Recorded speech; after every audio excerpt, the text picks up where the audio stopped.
Hello and welcome everyone to another Albion Online Dev Talk.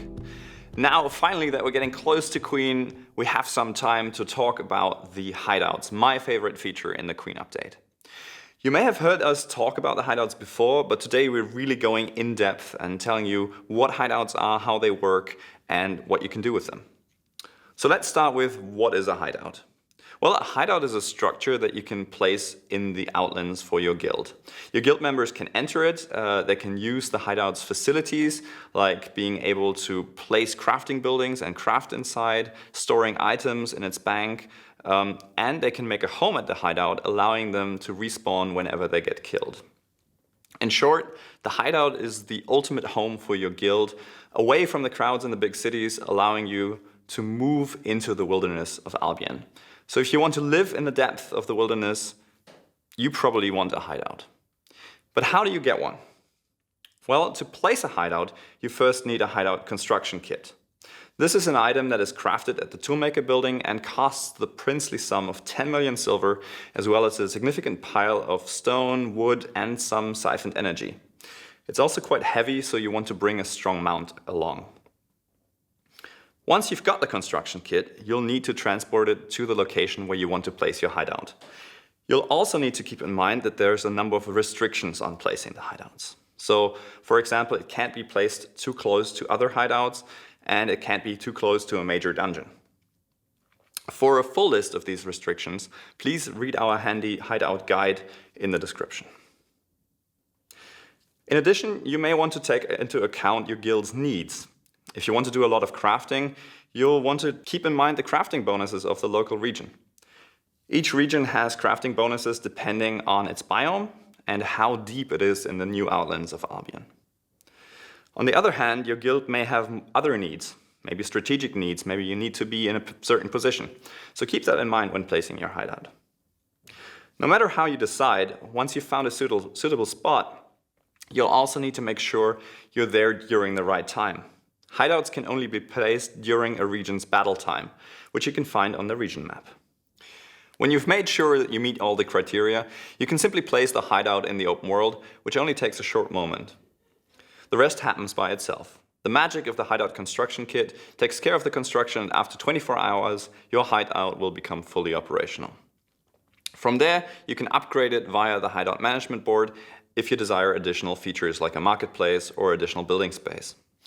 Upgrading costs silver and resources, but it also improves the utility of the hideout for your guild.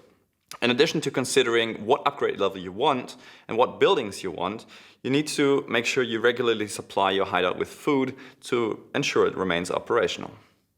So, is owning your own place in the outlands really that simple? Well, yes, and also no. It really is that simple to build a hideout. However, everything in Albion comes with a risk, and that risk takes the form of other players. To successfully construct and to maintain a hideout, you'll need to defend it against the aggression of others. Luckily, a hideout is pretty hard to attack.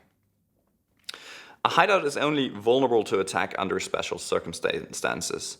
During construction, it'll be vulnerable at 2 times. Once immediately after placement for 20 minutes, and a second time for the last 20 minutes before it finishes construction. Make sure your guild is ready to protect a freshly placed hideout at these times, as any determined attacker will be able to take it down with siege hammers during this time. Outside of these times, the magic infused in the Hideout Construction Kit keeps it safe from attack. Once the hideout finishes construction, it'll be even harder to take down. A completed hideout can only be attacked with siege hammers if its protective magic is broken, which can only happen during the first 20 minutes of a region's battle time. To break its magic, an attacker has to be the owner of the territory within the same region as the hideout, and they need to pay the required attack cost. Once the protective magic fades, the hideout can be attacked with siege hammers, but it's quite a strong structure and it slowly repairs durability damage over the course of the battle. Should the attacker still manage to reduce it to 0 durability, the hideout will lose a defense point. And as long as any of these remain, the hideout will not be destroyed.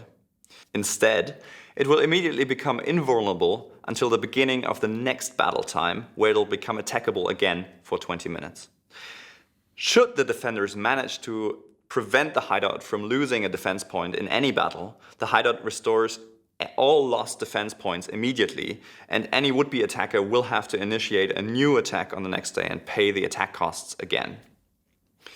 As you can see, it's pretty hard to take down a hideout, but your guild may still be facing an aggressor that is just too strong or that you would prefer not to fight. In that case, you may be able to convince them to tolerate your hideout by paying a tribute. Luckily, the Hideout's tribute system makes such payments easy to do.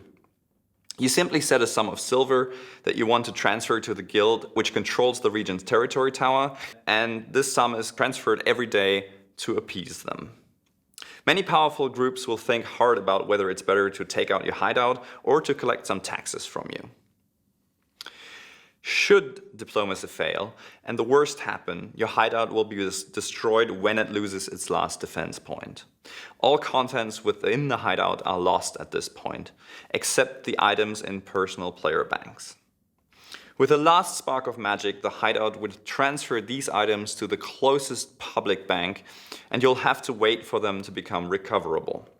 It takes 4 weeks for these items to become recoverable, and you even will have to pay a fee to claim them, but this will be much better than simply losing them. Now let's sum things up. Owning a hideout in the Outlands allows your guild to make a permanent home there. This home can be upgraded from a small base to a massive underground operation. Your crafters can benefit from crafting bonuses in the hideout, and your fighters can store their gear there and respawn at the hideout. You can have a flourishing guild economy and even participate in Crystal Realm battles and expeditions from your hideout. With the ability to customize access rights, you can even open your hideout to other players and try to establish your own trading post. No matter whether you use the hideout for conquest or to build up an economic powerhouse, we are really excited to see what you do with this new addition to Albion Online. Thank you for listening, and be sure to read our in-depth info guide on hideouts if you'd like to learn more about them. Stay tuned for more dev talks, and we'll see you online when Queen goes live on January 20th, 2020.